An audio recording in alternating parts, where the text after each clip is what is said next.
So yes, moving on to the next one, we have the next panel discussion on navigating challenges for software-defined vehicles in India. So let me call the moderator onto the stage first, Mr. Praveen Pothumahanty, the partner of EY-Parthenon. Can we all give him a huge round of applause, everyone? We have our speakers, Mr. Yogesh Umbarkar, Vice President Mobility, Valtech Mobility, with 20 plus years of experience in automotive technology sector. Can we all give him a huge round of applause? We have our next speaker, Mr. SRINIVASA BABU TEEGALA, Associate Director, Manufacturing Ola Electric, BTech Mechanical Engineer. He has 35 years of experience in MNC automotive companies. Can we all give him a huge round of applause? And we have our last speaker, Mr. Kishore Karanala, Senior Technical Support, Jaguar Land Rover, 20 years of experience and known for creative and innovative software solutions. A huge round of applause for all the software speakers and the moderator. Good afternoon to a full room which is half empty. So we'll also try to keep this conversation light and try to maybe touch upon some interesting aspects which we want to take away and wrap it up as quickly as we can, right? So a warm welcome to my co-panelists over here. I know she has introduced us, but maybe if I request you guys to introduce yourself in your own words and more importantly the kind of work that you do and your relevance to connectivity and connectivity related aspects of automotive or of software defined vehicles and so on and so forth. So Yogesh, if you want to make a start on that. Yeah. So I'm Yogesh Umbarkar. I represent the Valtech Mobility here. I've been in the automotive industry from more than 20 years. Predominantly the powertrain guy, but as the mega trends moving from the electric or autonomous to the more personalized and more connected, since last year being into the connected world and then have been shaping up a lot of end-to-end connected mobility, both back-end on the cloud side, on the front-end side, on the app, and then the major, our mission here in India is how do we generate a certain revenue mechanisms for the OEM, because the connectivity in the connected vehicle have brought up a lot of investment from the OEM side, but at the end of the day, where is the return on investment, and that's where we're focusing on. That's probably the. Thanks, Hi, Yogesh. my name is Kishore. I'm a senior technical specialist in GmbH. In the past, I was also working as an IVI systems and also data systems for JLR for generation 1 and generation 2. And right now I'm taking care of the SDV program for both connectivity, cloud, and some part of onboard. Pretty much I think we also work on the strategy around the SDV, that is for both the Tata ecosystem as well as JLR. So that is my role. Thanks, Kishore, and welcome to the panel. Srinivas Babu. Hello.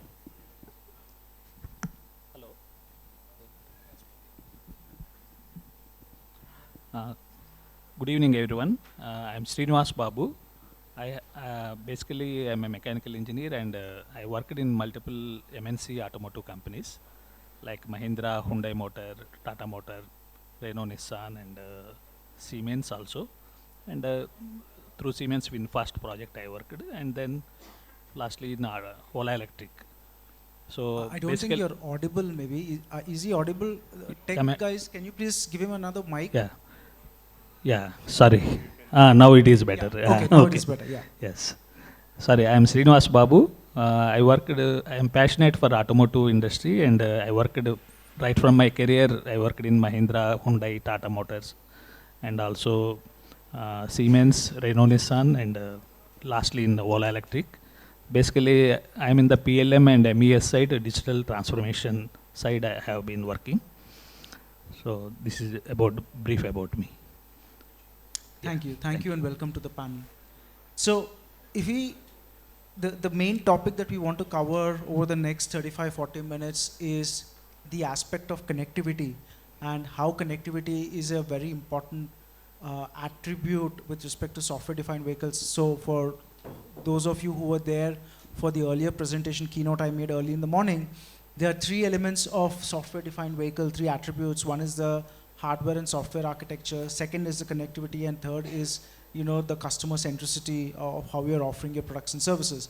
So today this session is about that aspect of connectivity and what are the challenges with respect to connectivity, and what are the strategies we have, and how do we think about addressing them as an ecosystem going forward, essentially. So if I may ask each one of you for your opening comments on the issue of, before saying issue, what is your take on the current infrastructure that is available from a connectivity standpoint? Maybe, you know, two-wheelers is a good example in India in terms of how that is happening, but feel free to pitch in terms of what your experience has been with JLR, and, you know, as Valtech, you're providing that ecosystem, because your ecosystem will only work when the connectivity is there, otherwise your ecosystem will not work. So maybe if we start with the two-wheeler perspective, and then we take turns and come back to Yogesh to close this. Yeah, I can say automotive is transforming from mechanical to software-defined vehicles. So it is already in the last 10 years it is started happening already. And I can say two-wheeler side, I worked in Ola Electric, where right from beginning it is a EV company.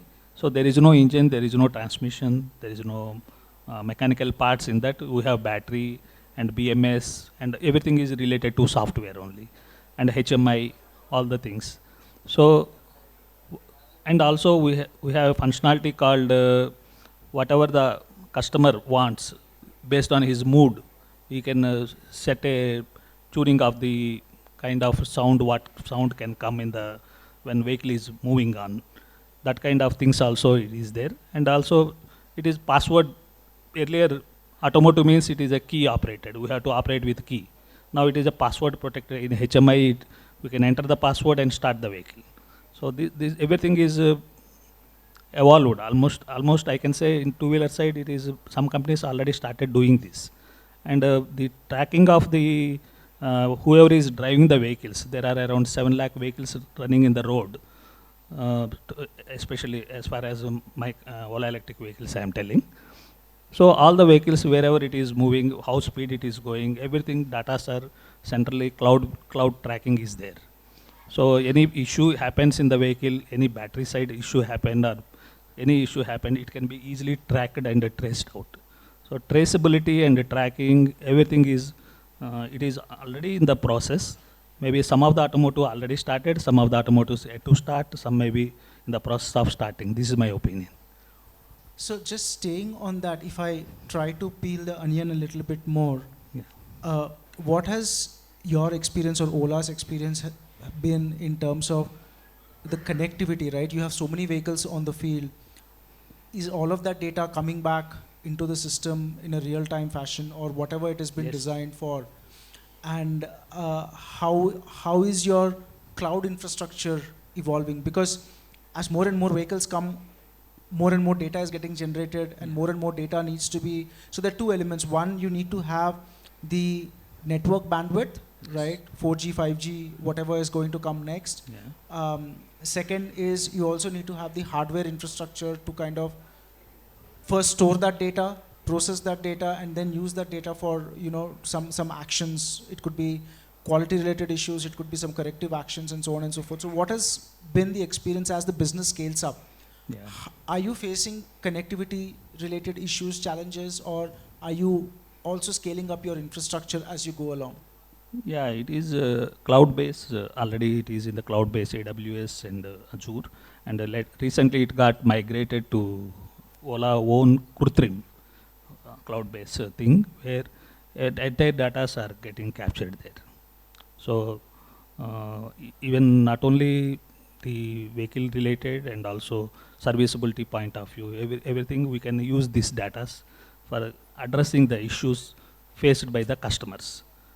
And apart from that, as a vehicle, I want to tell, before we have never seen a two-wheeler having a reverse going. So we have a functionality called reverse gear also. So it is through the software driven. This is also. It is not a gear change or anything. It is normally if you go car, we have to put a reverse gear and then only you can go reverse. So it is just press a button and you can go reverse.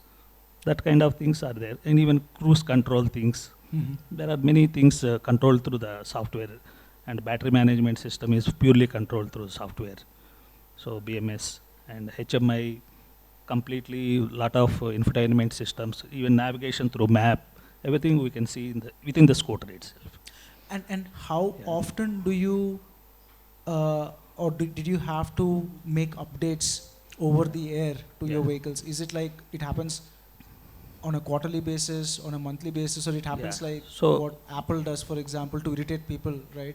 Every Yeah. time my phone is out of memory, they say Yeah, you yeah. need to push an update through, for example. Yes, yes. Yeah, I can say you can compare with our mobile touch screen phones, where suppose you are using a Samsung phone or Apple phone, the software will keep upgrading always.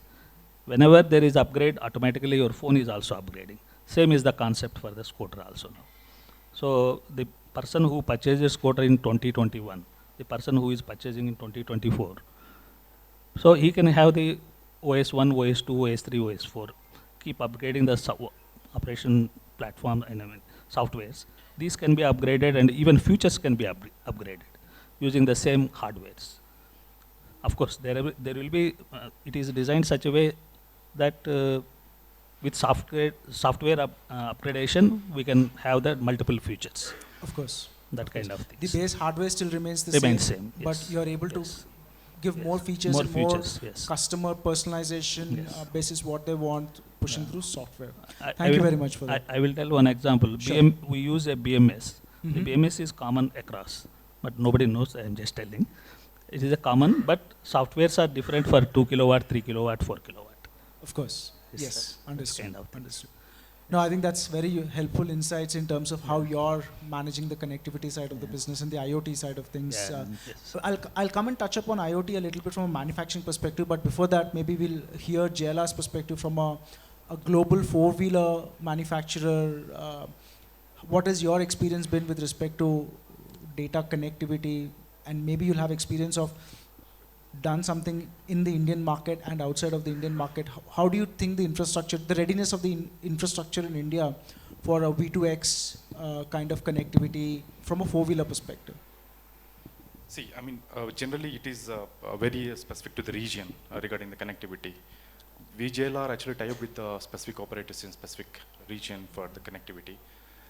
The challenge is definitely the challenge because when we select an operator, we do a lot of research on the operator. We take a lot of coverage data over the required areas, and then we take a call on the operator that we want to select for a region. So India, I think we tied up with a specific operator, and Europe we have a different operator. But however, the challenge still lies with that. We tie up with that operator, and then we see a lot of lag in the network sometimes, and we see a lot of bandwidth problems. Definitely, there's different challenges. However, I think one of the key aspect for SDV with respect to SDV is we are trying to overcome the challenge by building some of the intelligent network systems, which I cannot reveal, but I think definitely there are some research going on. How do we make sure there's 100% availability? In terms of, as most of our colleagues spoke on this cloud-first solution, I think that is our approach. So we need the 100% network with low latencies. Correct. So we also taking care of, we are also looking into the definite edge systems. I think that is the one systems that we want to avoid these latencies into the system. The biggest challenge, especially, I think most of the Western and, for example, China already have these, they're already ahead of the V2X. And we speak about V2X a lot last 20 years, 15 years, but nothing happened actually, especially in India. I think India will be definitely a big challenge for us because most of the unorganized systems or community should come together, and then I think we need to have some sort of regulation in place or some sort of understanding among those communities in order to achieve this, or else it is going to take a lot of time, especially for the country like India. So just staying on that topic, from an automotive OEM's perspective, where is the bang for the buck? Is it investing? Is it clever data compression algorithms versus higher bandwidth on the networks? Because networks you cannot control. You have to depend upon an external service provider, and the infrastructure needs to come up. But at the same time, is there a way that you can compress the data in a more efficient manner so that the packets you're pinging to the server back and forth can still survive on the existing bandwidth that is available. What are the pros and cons of these two different approaches, for example? I'm sure there's some safety related aspects as well. So if you can throw some light on that. See, I mean, compression definitely is required. I mean, best compression is required. Even if you have unlimited bandwidth, we approach for the best compression techniques.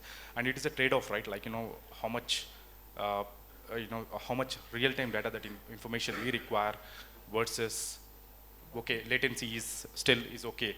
So based on this, basically we will either use the compression, high compression or low compression, medium compression or no compression technique. So it all depends on what use case that we are talking about. Regarding the bandwidth, again, for example, India, I think we have data is cheaper, right? So we don't worry about that bandwidth, but it is not the same in all regions. We have a lot of challenges in that perspective. So we take a call based on what data we want to compress and to the what level, and it is all about how much money we want to spend in buying those compression techniques versus the bandwidth. And just on that topic, then the next follow-up question I have is, what is the trade-off between increasing the computing power on the vehicle versus moving that computing to a cloud, but then you're probably limited by the bandwidth availability, or bandwidth is still okay, but the coverage of the network. So the coverage is not uniform and consistent across everywhere, right? So is it a better strategy to increase the computing power, or is it, how do you find the balance, for example, there? See, I mean, first of all, I think we speak in a very glamorous way of putting everything in the cloud. It is not just easy, actually. So what general strategies, all the OEMs, I'm not talking about in perspective of JLR, right? Non-safety functions, basically, non-safety features. It is very easy to, we can take a compromise on them and shift it to the cloud, and definitely the safety functions which contains, where the regulation is mandating us, definitely should be the onboard.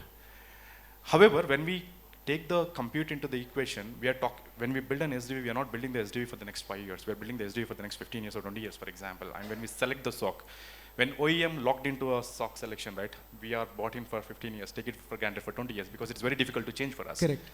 So we take the entire compute power of the vehicle, and of course we don't compromise, or we don't assume that we are using the cloud. Cloud is an added advantage for us for the non-safety functions. But at the same time, we will also, calculate the cost of the onboard system that we have, and then we'll try to see. This is a learning, actually. We cannot actually, today I cannot draw a line and this is what it is. Correct. For each one of us, it is a learning and it's an experiment. Yeah. And that's how I think we will learn. But however, we are not taking a bet on that everything we want to move it to the cloud as such. But that is a goal. Understood. Yeah, please. I just want to say something in here. You asked a question, which is better? My personal view is, based on my experience, to have the to have the software updation in the vehicle level, that will give the better thing, like HMI, ECU, MCU softwares. All this we will put into the vehicle. And the data capture, of course, it goes to the cloud. That even ACOS applications. These applications, the program is set in the, ACOS program is set in the vehicle only. But the data will capture and give to the cloud. So cloud can be used as the keeping the data and storage and that kind of things, and the capturing the vehicle, where vehicle goes, no one knows. It can go small villages, it can go everywhere, and it can have a kind of a SIM card or something like this, and then data is everywhere. Now if you go in India, everywhere people are using scanning and paying. Correct. Even small merchants, even roadside vegetable fruits people, selling people also, they are putting a QR code. Correct. They just scan and payment is going. Yeah. They are getting it to their bank account.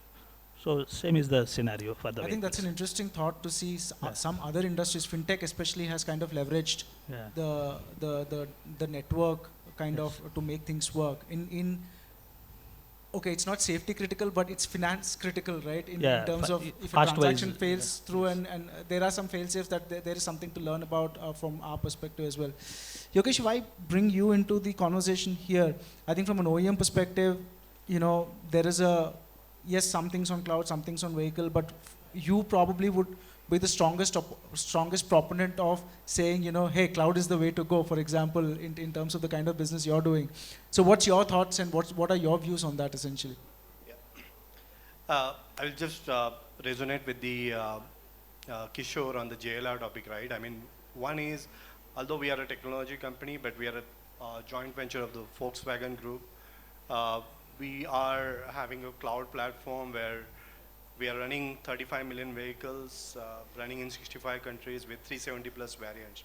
Now, that global data experience, that global connectivity experience, when we try to bring those 50 plus services here in India, that's the same challenge when we look at multiple services, V2X services, or including the not just the connectivity, but the data bandwidth, the data cost, how we manage it, whether it's on the edge, whether it's on the cloud. So definitely we are, or we have deployed, or we are looking at multiple options, couple of things already mentioned, like the data compression, right? Where we don't want to, because now when we're talking to the OEM, we do see that they would like to see that how end-to-end that data cost, right? Going from vehicle to the cloud and to the app, or when the service is being called by the user, how that each call is making the cost, right? And beyond the cost now, they're talking about each call is generating certain carbon, like each one call generating 1 gram of, let's CO2, right? So it's beyond the cost, beyond the time and the infrastructure cost, is the carbon footprint as well.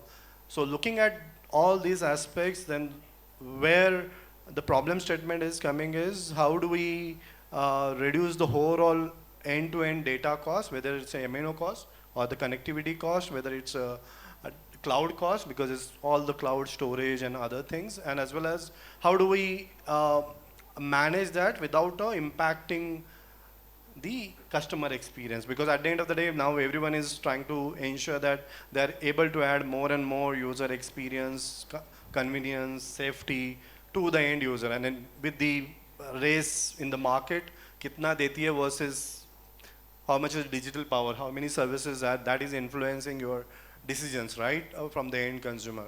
So coming to those aspects, then we are using, as I said, looking at edge versus the cloud aspects. For example, I'll just give one of the example is the battery BMS, right? So you don't want to have all the data, which is, you can see in the car, probably you'll have 1,000 cells where you, for each of the second, you are sending current, temperature, voltage data to the cloud, and then that particular data is getting processed there. The battery analytics runs it, predicts the SOH, SOC, remaining useful life, and so on, or any cell anomalies. And then only what the end consumer want is only the 3-4 those parameters. They're not interested per millisecond or microsecond, what is the current temperature of the each cell, right? So why then the edge processing helps there, where there's a lot of edge AI computing techniques or hardware chips are being built up, where you can process a lot of those kind of algorithm at the edge, and just send only those 3-4 parameters to the cloud and to the respective stakeholder, driver, OEM, battery maker, and so on. So that's just one example. There are multiple use cases that are getting built up. At the end of the day, it's a compromise, as I say, the balance or the trade-off, and then the compression techniques by default, how you manage a lot of data, compression packets, and going to the disk. Another aspect I would probably touch base in Indian context on the connectivity is, as Kishore mentioned, that there is always challenge with the bandwidth part, the latency part. However, now we have seen like there are a good amount of companies where they've been able to offer multi-SIM profile, like multi-operator profile, right? So you go near this particular area, there's a Vodafone is better. Next region you go, there's Airtel is better. Then how do we ensure that I pick up the best network by default and maintain my connectivity? So obviously for us, that's a paramount importance to ensure that user experience which we are building for those services.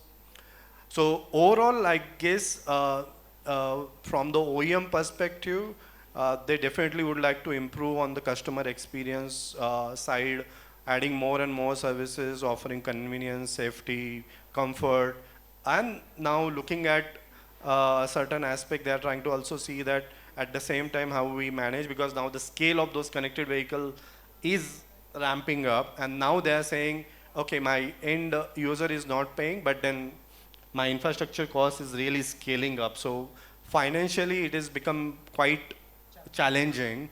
How do I manage that? Yeah, I think where is the uh, where is the ROI, return of investment, right? If someone is putting money into all of this, how do they end up making money if the customer is not willing to pay, or if the customer is paying but that's not really coming through, for example? Where does this really, where does the buck stop? Because yes, we can build the latest technologies and so on and so forth, but at the end of the day, everyone in the value chain should make their own margins. Otherwise, nothing is sustainable, for example, right? So moving on, and maybe this I think already got covered in some shape or form in the cybersecurity discussion, but I just wanted to understand: is there something new that is happening from data encryption methods and techniques for the transfer from the vehicle to the cloud, or cloud to the vehicle, or between vehicles, for example? You know, how susceptible is that data to be abused, misused, and is there something new happening from an encryption standpoint, essentially? So Or is encryption required in the first place? Let's No. start there. So I think one of the this SDV architecture, what the surface of attack actually is drastically reduced in the architecture, as we say, like, you know, at a hacking like 100 ECUs versus hacking 1 ECU. At the same time, the risk of hacking also, you know, proportionally increased on that.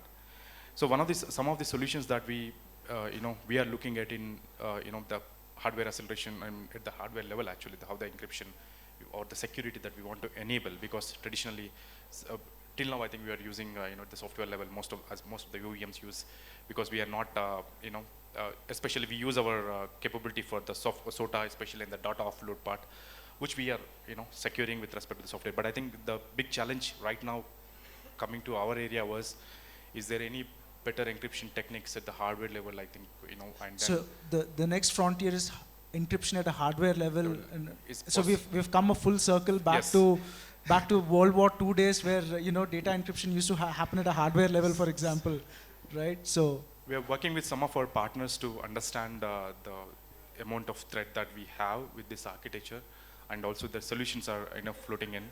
So we have to evaluate, but we are, at least as of now, we don't have any sure shot solution in that space especially. But definitely, I think we need to have a, you know, 2 layers or 3 layers of encryption techniques that we want to, until we find a, you know, we invent some solution for such, you know, attacks in the future. So that's where I think we are going towards. please. Just adding to that, there is obviously, as we say, on the hardware level, it is substantially getting, because now it's all SOCs, right? Software on the chip. So at the end of the day, where the data is generated, how I want to communicate with other ECUs, they're trying to see that how do I encrypt that or ensure the certificates are being communicated in a more encrypted or more approved or permission manner. And then that's one of the benefit with the Edge AI, because the source at which the data is being generated, I am trying to ensure that the data goes to the respective ECUs or processors with the authentication overall. So yeah, it's as you said, a lot of techniques are evolved at a hardware Level. chip. No, that's an interesting way to think about it, right? Software can somehow be manipulated, hacked, whatever you want to call it, but at a hardware level, I think that's a completely different level. And if you add both hardware and software, then it's adding a little bit more difficulty or challenge for anyone to kind of hack into it and do anything, essentially. Sorry. Just I want to ask a small question. Please. Like antivirus kind of thing and firewall kind of things, that will protect this hacking kind. Just I am asking a question. No, I mean, firewalls are definitely there. I think it is more about, you know, see, if somebody can hack into our system, actually, the firewalls are nothing for them. Firewalls are for our local safety, internal safety systems that definitely we will add. And the antivirus, I think we haven't, you know, it is not possible for the antivirus to, because we are talking about the real-time threat to the life of a person in the car. We don't have so much of liberty to scan it and then make sure it is fixed. So we want a real-time solution. The best solution is make sure nobody actually enters into our system. So that is the best solution that we can offer at the OEM level. Sorry, I just got distracted. I think there was one point that came to my mind. It's related to network, but it's probably not related to network outside of the car, because inside of the car also we are seeing the evolution of networks, right? Where we are going, all those cables are disappearing, and we are having, how do you call it, local LANs or local networks for different parts of the car to communicate with each other. How do you manage that complexity, in terms of managing that internal communication within the vehicle, and then also the communication outside of the vehicle? How do you manage those things essentially? See, internal communication, definitely there is a 2 layers of security basically. So one is definitely the external interface, because all the issues which are network connected internally are not exposed. So we will definitely route through them through private APNs, or we have some techniques where we will not expose those interfaces to the external worlds. The next step, whatever we are talking about is... May I request people at the back to please keep it down a little bit? I think we should show some respect to the panelists. They've taken time from their day jobs. Please keep it down. Sorry to barge in, but this is really annoying now. Please keep it down for another 15-20 minutes. We'll be done. We'll all go home. Thank you. So for the internal network, as I was saying, we have these, we don't expose those interfaces or the networks to the external world. So we will expose definitely I think everybody is using the same technique of using the private APNs, which exposes only one interface outside. The one challenge is the wireless techniques. Basically, when we have this phone as a key feature, where we have the IRs and ultra other Wi-Fi technology, BT for example. So these are also part of the network actually. That is where the biggest challenge is.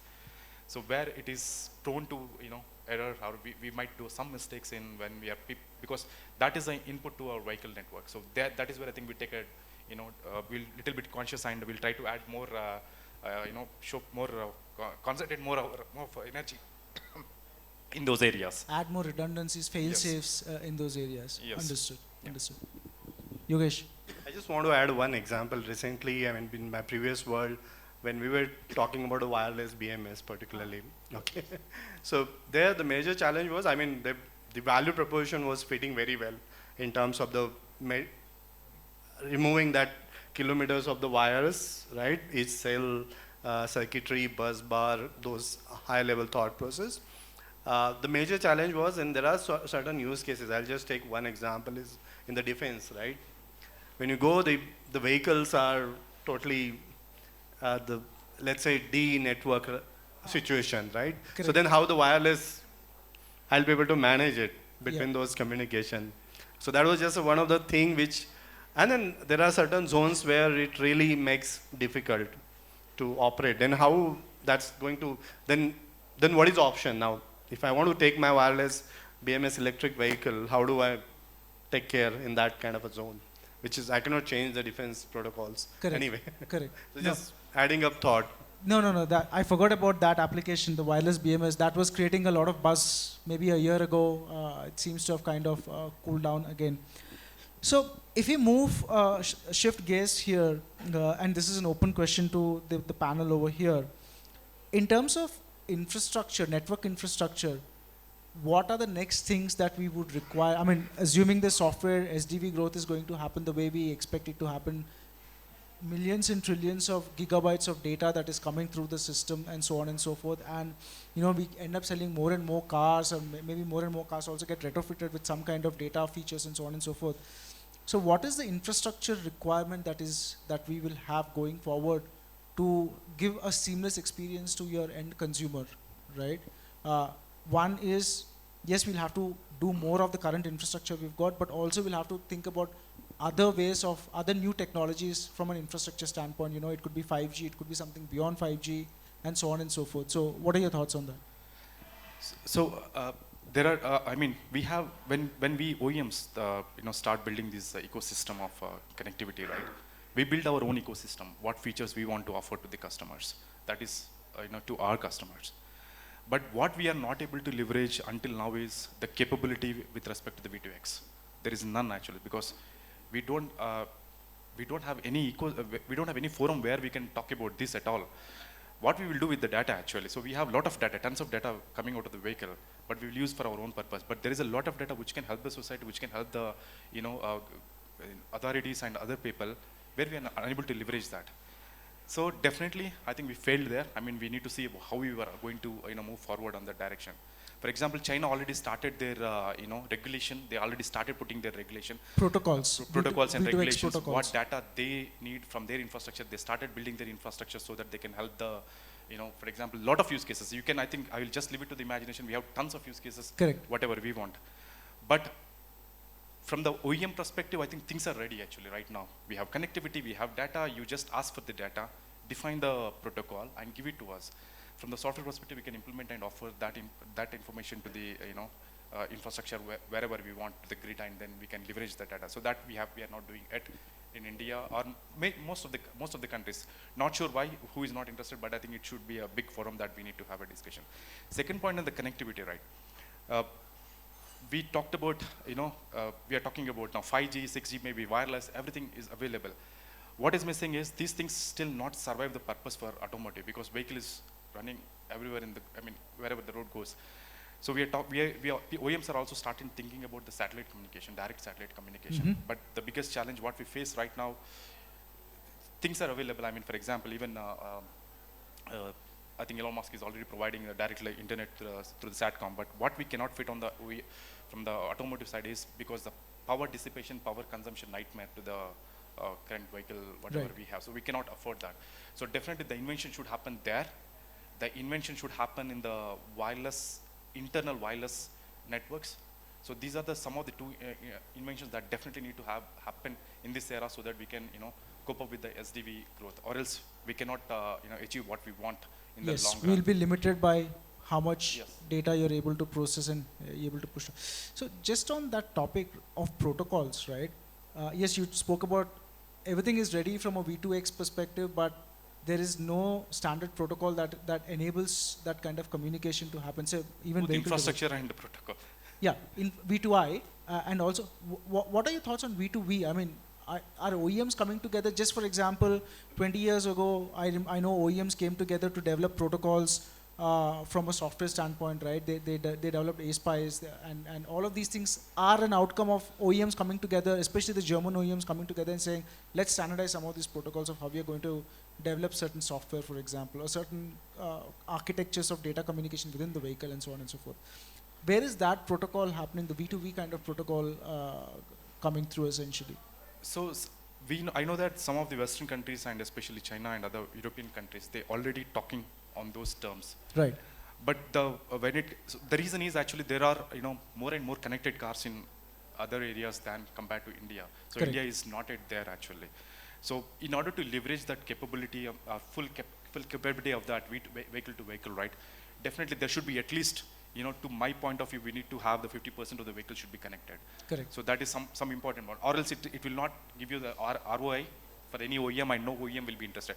I mean, how many OEMs we are talking about in India? We are talking about 2 OEMs. That's all, Tata and Mahindra. Nobody Correct. else. In China, we are talking about 100 plus OEMs. That's where Correct. I think it is easy for them to, regulate and do something on that. Yeah.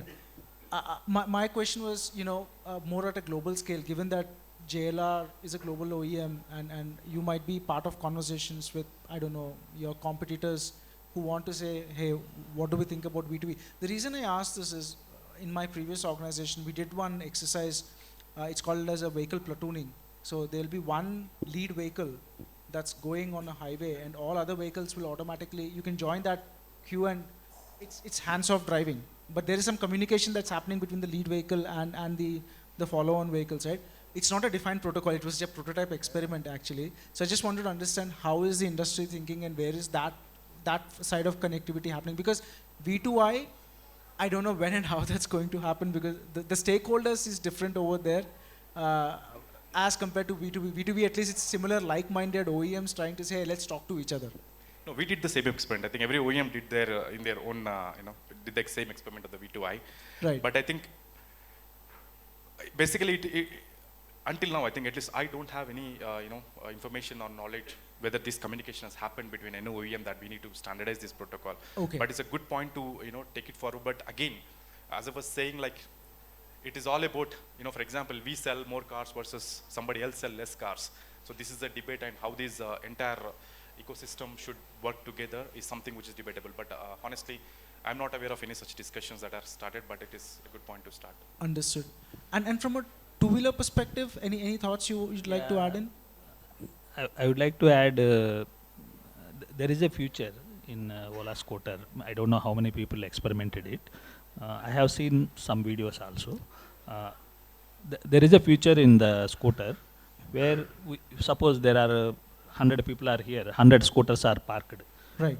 In the circle in some particular area, and each scooter can connect to each scooter. That is possible. That is done, and when you play music from one scooter, other scooters dancing of the lights. And that's happening right now? Yes, it is happening. As part of your products, that's already happening. Yeah, already so that's an interesting experiment to demonstrate. So this is demonstrated in one of the event, I mean, somewhere in the north. A party of people, a group of people went for a party, and it is proven it is working. Understood. Yes. Understood. And here I would like to say one more thing, cruise control, which is yet to come, maybe in the future it may be coming. Normally cruise control means if you set up a particular speed, it will manage the speed. Correct. So if you manage that speed, a driver is not paying attention. If there is a vehicle opposite to it, it can sense it and slow down the speed. Correct. So this kind of features can be developed. It's Right. not, Right. it's not a impossible one. It is something like possible things. Understood. Yes. Understood. But it yet to come to the market, but it will come in soon. Sure. Maybe in Sure. So I think we touched upon the topic of latency, data latency a bit earlier on. But what are the implications of that? And what level of latency can we live with? And when does it become difficult to manage, for example? Right? Any experience or thoughts on that? Or do you have, what are the strategies you have to kind of deal with data latency, for example?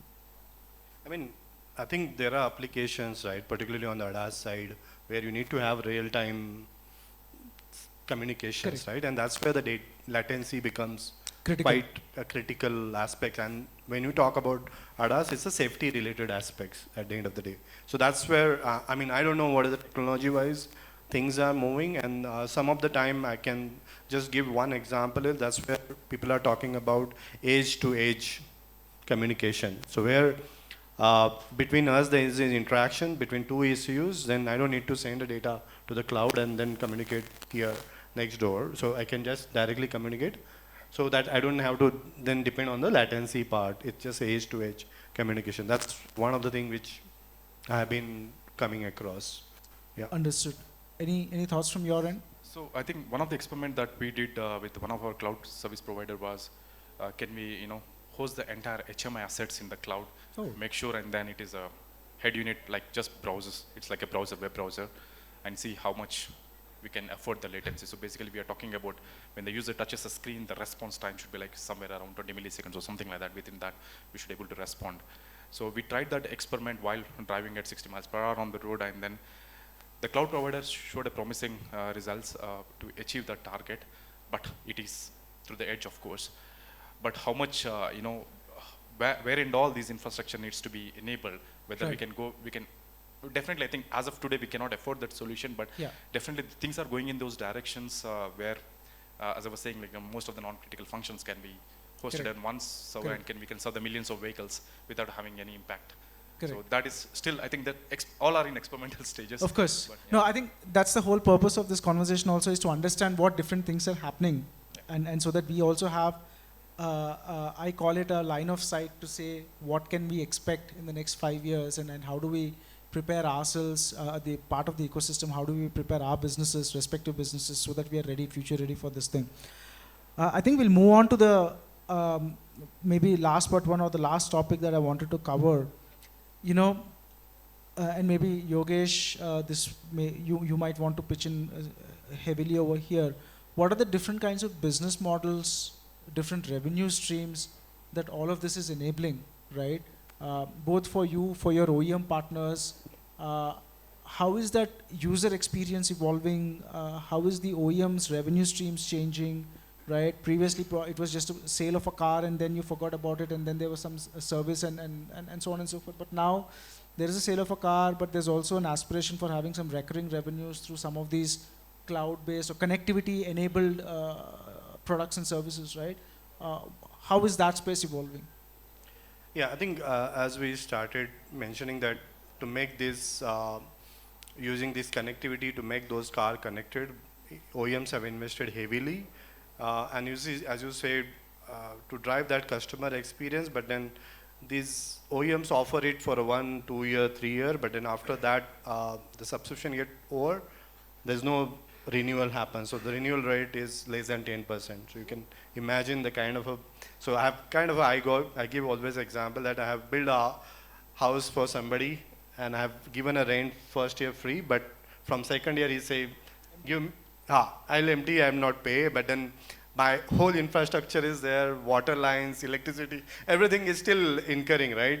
So now how do I then generate a revenue out of that? And that's where, if you look at, I have been coming across so many new department where they call as new business services. Right. Across the OEMs, the objective for this new business services team is, boss, we have invested heavily on this connected ecosystem. Monetize it. Now monetize it, right? And then there are a lot of, in fact, there are a lot of avenues which are shaping up because nowadays, keep using the connectivity, keeping the car at the center, everybody would like to connect with that. So basically, we call it as a connected world where connected smart home, like you want to connect to the home, connected energy infrastructure with the electric, connected health system, my smartwatch capturing pulse, pressure and everything, sending the data to cloud and managing my alerts and other things, connecting to the lifestyle part where I can order particular, rather than on the small screen on the mobile, through the infotainment screen I can manage and drive my shopping experience. And likewise, there are a lot of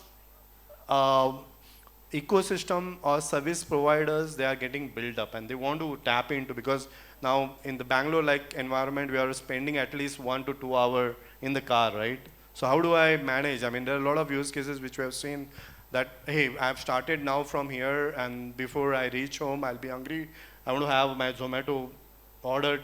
Rather than looking at mobile and doing it, I can just, over the voice, I can give those instructions and get those notifications on IBS screen. So there's a lot of those kind of use cases. I've heard Pizza Hut delivers at particular traffic points As well. So not in this part of the world, but I've seen some use cases where you start and you can order a pizza, and when you're at a particular traffic junction, you get your pizza delivered. So there are things where at the boot you will get the guy need to scan, and if the connected vehicle, your boot gets open and the delivery happens at the boot. You don't need to open at home or somewhere, right? I mean, I'm just giving addition to that. And likewise, I would say there are, beyond that, then the OEM also looking at the predictive maintenance, because I want to see that, as you say, not just till the sell endpoint, I want to capture the value throughout the life cycle of the vehicle, right? And then that predictive maintenance, the insurance companies are looking at not just now in IRDA,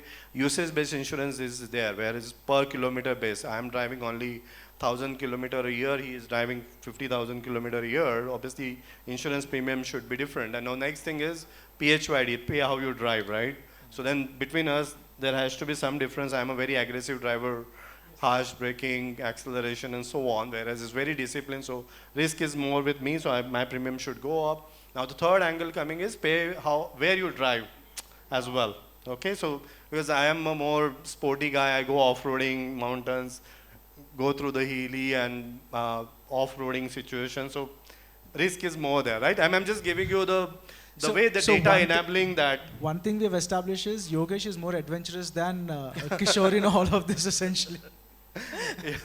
Yeah, I do that. I go to the Ladakh and so on, but definitely the purpose here is with this, there's a lot of data monetization things are happening. Now the question comes is, hey, then it sometimes scares also, right, to the user. Hey, there's a sort of lot of data about my privacy, about my profile, what I'm buying, where I'm going, and so on, getting captured. And that's where then the DPDP Act is probably under the discussion. Obviously, we have been shaping up this data monetization or revenue stream over the period where we have been making good amount of millions using the data. But then there is obviously two kind of a use cases. One is personalized data, where you have to get a user consent and then manage Correct.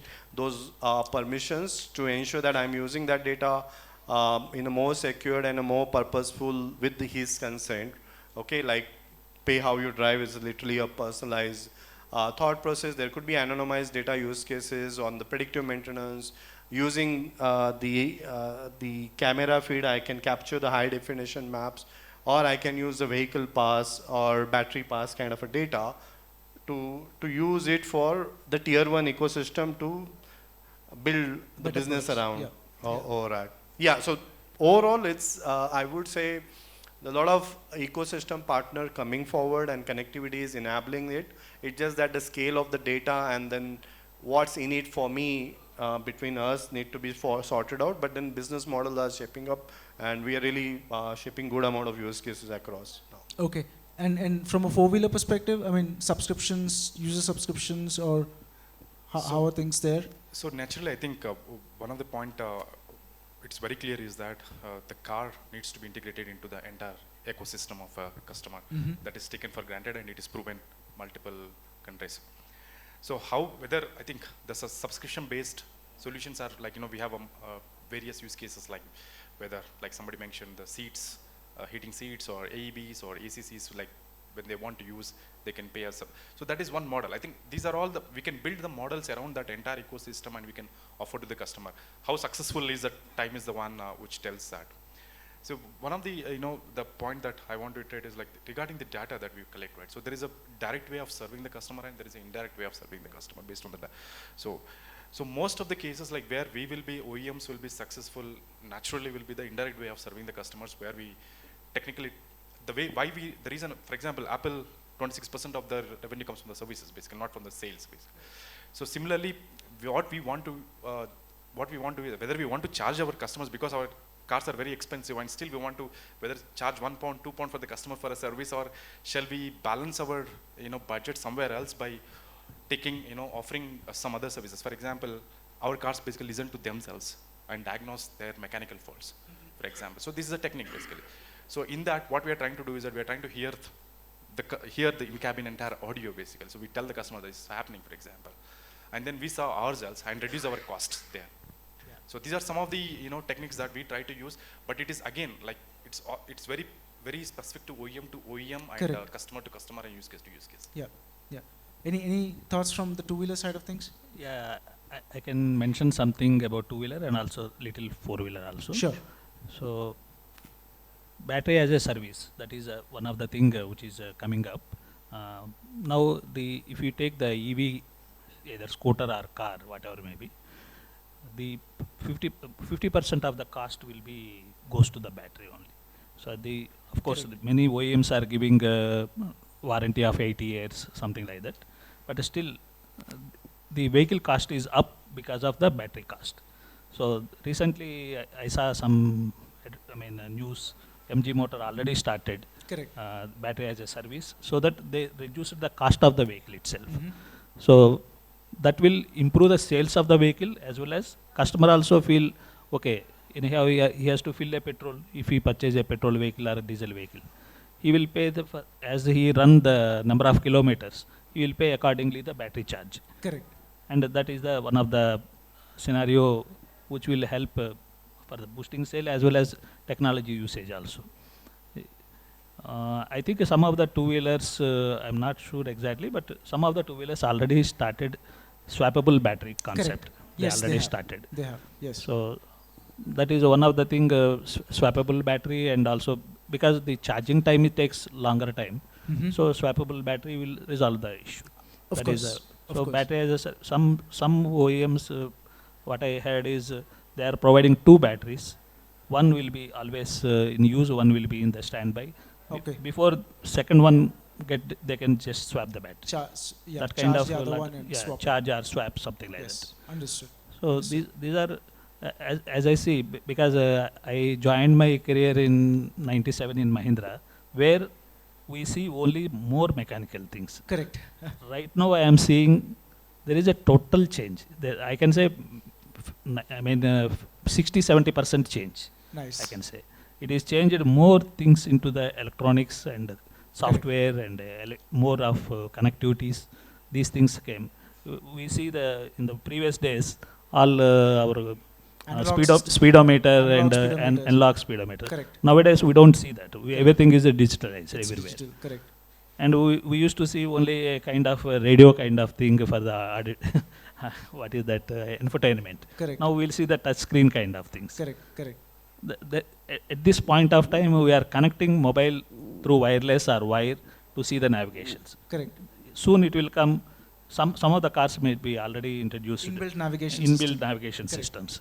So everywhere there is a change, continuous improvement is going on. I think that's a very interesting perspective, and as we come to the close of this session, to say how the automotive industry has evolved over the last 30 years globally and also in India, where it moved from a mechanically centric system oriented kind of a business to we are moving more towards digital software, sensors and so on and so forth. So that evolution is definitely happening. It's only a matter of time before everything we're talking about, software defined vehicles and all of these things, become a reality and so on and so forth. I think that's a very interesting thought to also bring this session to a close. Before we close, maybe some final comments about what excites each one of you from a software defined vehicle perspective, not related to connectivity, it could be anything, but and it has to be something fun. So what excites you about SDVs and the future of SDVs? I would bet on the data, and that's really No, you're not doing any business development now. So it can't be related to your business. So sorry, please go ahead.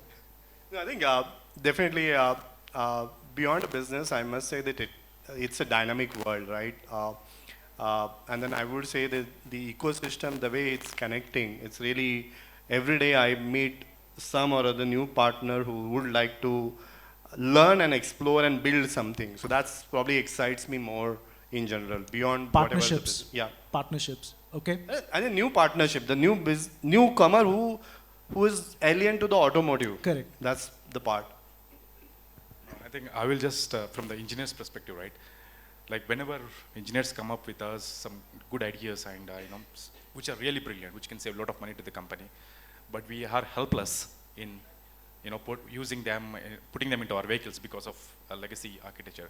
But now what excites me more is, now in the SDV at least, it brings such a great ecosystem where you just think the idea to the deployment of the vehicle, it gone from the years, like for example, generally it takes years from idea to the deployment of the vehicle. Now I think it should be in minutes. The so speed with which you can... The speed with which we can experiment, fail, and then finally we succeed at the end. I think that excites me the most. That sounds like agile to me. So software is taking over automotive in every which way. Sprints, agile, whatever they call it in the software industry. Whatever you call it, but I think at the end of the day, it's a dream come true, where we want to offer the features or where we want to enjoy in developing those features for all the customers is something, and deploy them and see them running on the vehicle. For example, for ADAS levels, ADAS we talk about a long time, and then it took a lot of time for us to realize in the market. Now I think at least we will accelerate from here when we start deploying the SDV vehicles in the market. Understood. Thank you. Final thoughts from your end. I would like to say in a very generic way, imagine we're all human beings, a man or woman, whoever may be. We have mind, we have nervous system in our body, we have blood circulation and touch. So many, I will repeat. Just I want to compare automotive with a human body. A car and a human body, or scooter or whatever may be, two-wheeler or four-wheeler, whatever it is. As our human body has a mechanical part, like we have flesh, we have nervous system, everything. And the brain is the thing which is having a software, which will give, suppose we are walking on the street, there is a nail. By looking at eyes, we will see there is a nail and we will jump over that. We don't put our feet over there. That kind of sensitivity and sensors across our body, it is there. So similar kind of things. Automotive is also evolving, car is also evolving such a way to have good sensors, reverse park. Olden days, if you want to go reverse, we have to look at a rear view mirror and do the reverse. Or you have to see the front mirror and side mirror or something like that. Nowadays, you can see the screen and we can do the reverse. So this kind of, even auto reverse things are coming. Correct. Whenever you are reversing, some beep sounds comes. Correct. And same way, when you travel in the road, imagine a situation, maybe it may happen after 10 years or 5 years, we don't know at this moment. One point of time, I can foresee we are all traveling in the traffic and cars can talk to each other and they can sense, and if a front car is going low, it will automatically get slow. Something like very with sensors and kind of communications will make just like human beings. That will be very helpful in cities like Bangalore and Delhi. Yeah. And we can avoid lot of accidents and so many things. More than that, we can avoid getting home faster. We can get home faster maybe because nobody is going to drive in a zigzag fashion. Anyways. Yeah. So no, thank you for those thoughts. Yes. I see a lot of restlessness that people want to leave this room and beat the traffic. But as a moderator, it's my duty to open up the forum for any questions from the audience. Oh yeah, there are questions from the audience. So we will take questions from the audience. This gentleman over here. Can you please get him a mic?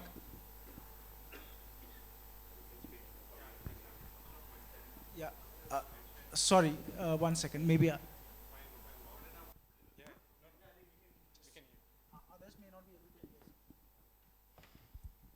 Please introduce yourself and then your question. Hi, my name is Sam. I am from the Center for Development of Advanced Computing. We've come from Hyderabad. And we've done a lot of work on V2X. We've developed the stack and the hardware in India in CDAC. And so, yeah, my questions are related to V2X itself. You mentioned that the protocols are not standardized, right? So are you intending, are you meaning the application per se, the way they talk to each other? Or because the stack per se is specified very clearly in 1609 and ETSI. So in that context, there is interoperability between the stacks. But at the application layer, there is the message dictionary suggested by SAE. And if that is taken into consideration, then probably a lot of applications can therefore get standardized. That's one point I just want to ask about. The second is you all had mentioned that, see, we can, rather than have a V2B, V2I kind of communication, you can have it directly with the cloud. I've heard this at many forums, and there's a wait and watch kind of an approach where we are looking at what the later releases of 5G will probably come up and say, and whether V2X will exist as a reality. But I just wanted to kind of get your thoughts on, will this really work out from a safety critical perspective when you're trying to do collision avoidance? For non-safety applications, okay, it makes sense. But where latency is important, how do you deal with this situation? How are the OEMs or the manufacturers looking at it? So this is a two-pronged question, probably. Just want to hear it. You must be Jasprit Bumrah because that's a Yorker in the slog overs. So, thank you for the question. Right? I thought people would be low on energy, but I think that's a toughie. So basically, I will try to answer your second question. So from me, V2X is what I'm not talking about the protocol of the communication protocol, basically. So there is a near-field communication, and there are a lot of other communication protocols. I'm talking about how do we communicate with the infrastructure, either with, it could be Wi-Fi, it could be any other technology. So my only point was, like, we don't have any standard set of information. Yes, the guidelines are there. SAE has defined some parameters and the guidelines around it. But however, they are not regulated actually. So I am from the connectivity background. I am going to talk to a lot of people around and trying to ask, like, where is the infrastructure? I want to offer the data, but I need these services from you. So that kind of communication, not from the partners or somebody, not from the business perspective, but from the authorities that we have around. How can we offer the services which cannot be offered by the the organizations which are outside the government body? And then definitely I think whatever you said, yes, we have we have very wonderful experiments where the cluster data, for example, the information, it is easy to get the data when we transmit it to Wi-Fi to the internet and back to the cluster, which is in the same vehicle, rather than through the network. So that is more faster than 5. So these are all proven, and there are, we can do a lot of work around that. So it is not about the, the speed or the latency between the, the protocol that we use, but I'm mainly talking about where are these regulatory bodies, where do we sit and talk actually. So that is not happening. Yes, we have the stack. That's what I was saying, we are ready actually, but where is the forum that to discuss about all these things? And Thank you. Is that a follow-up or a new question? Follow-up? Okay, please. Then we'll come to you. Yeah. Yeah, as you rightly said, you are saying that infrastructures are not available to get the data to the vehicles. So recently we have, just to give an information on that, recently we have come out, because basically I'm from CDAC Trivandrum. We have recently developed a system into the transportation domain, which is giving the various vehicle information, that is whether it is green, amber, red, along with the timings, which can be displayed on the dashboard of the vehicles. That is one of the very good use cases. And this is going to be demonstrated in Bangalore also. Nice. Along with that use case, we are going to demonstrate like emergency vehicle preemption use case, GLOSAS, that is also in place. Once all this infrastructure is proliferated with this type of technologies, then you can afford and have all those informations on the dashboard units. I think his point is there are a lot of things that are happening in silos, right? We are demonstrating all these use cases, but for the industry to scale these things up, right, we need to standardize the protocols. I think that's your point, right?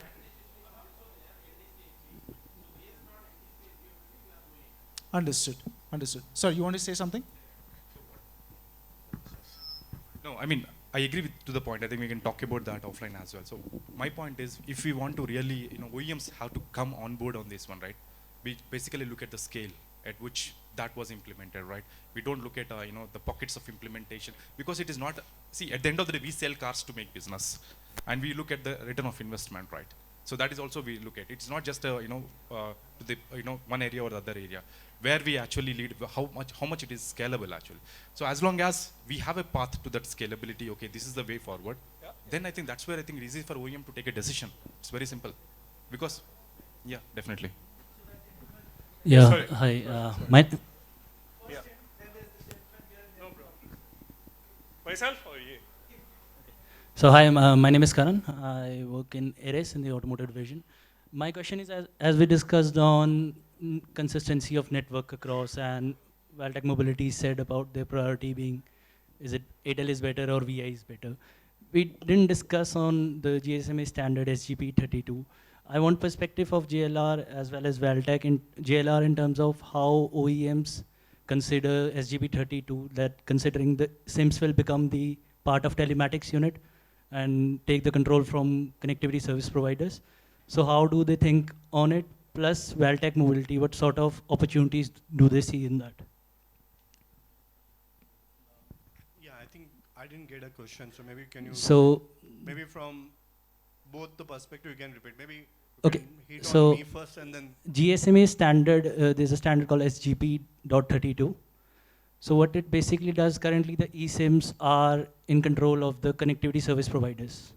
They are the one that dictates everything. If there's a trigger, it would be a network trigger. So this standard, what it does is takes the SIM and makes it the part of the telematic solution.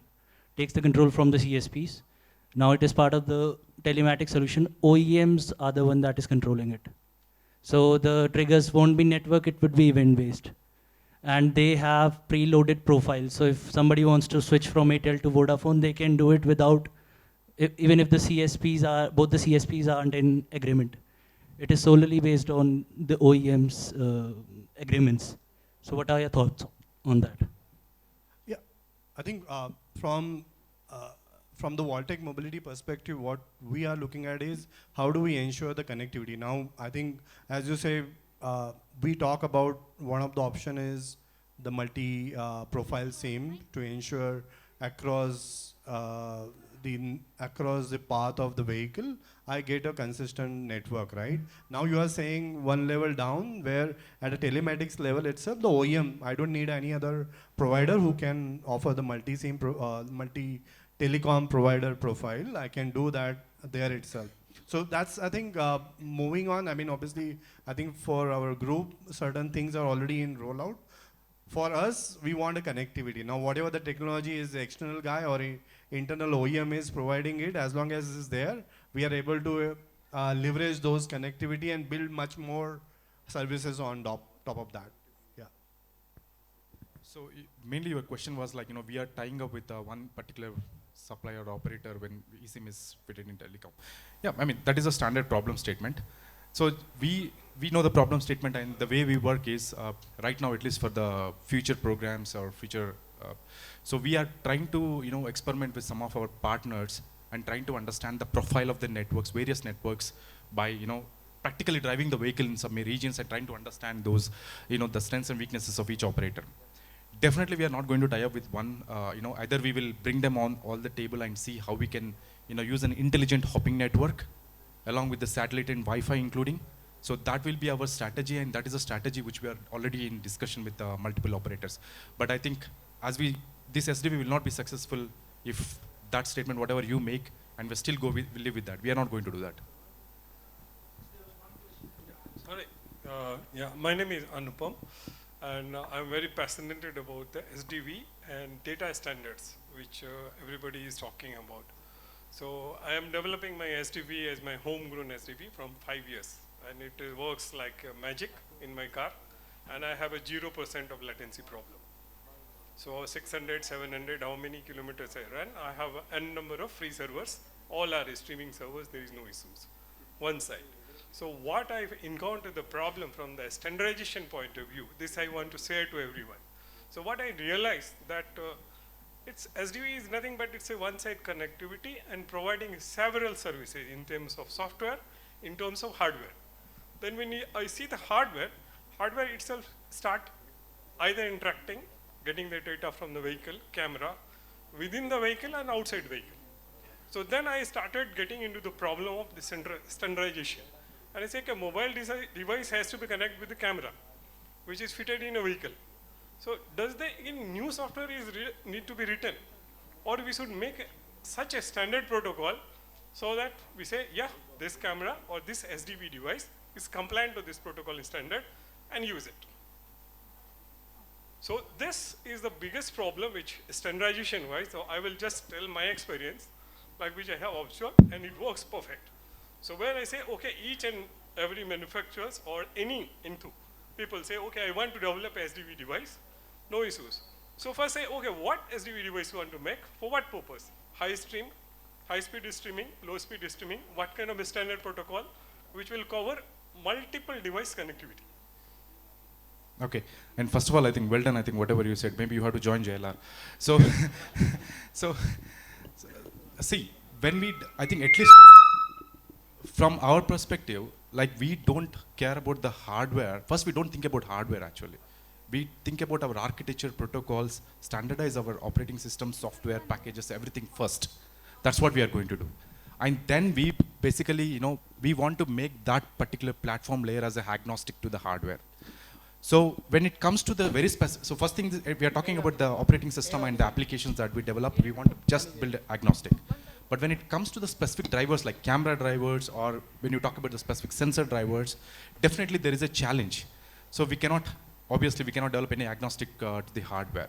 So right now, I think we are actually relying on the operating system and service layers and the application layers where we are standardizing to the OEM, where we can cater them. Tomorrow, for example, today we select SOC 1, and then we should be able to run, and tomorrow, after 5 years, we might change the SOC and build a new samples, and then we should be able to run on that.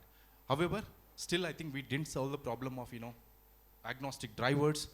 It could be possible, but I think we are not going at there because of the safety concerns and regulations that we have in place. I'm not sure if I have answered your question, but I tried to attempt that. So I'll maybe just, we need to bring this to a close now. I'll just give one perspective here, and I spoke about it in the morning.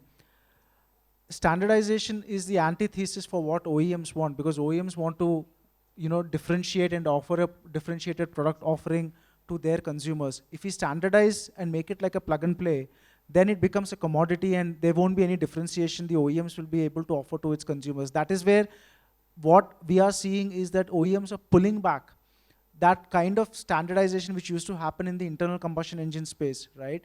Now they're saying we want to control more of that application level software because we want to offer that differentiated experience to the end consumer.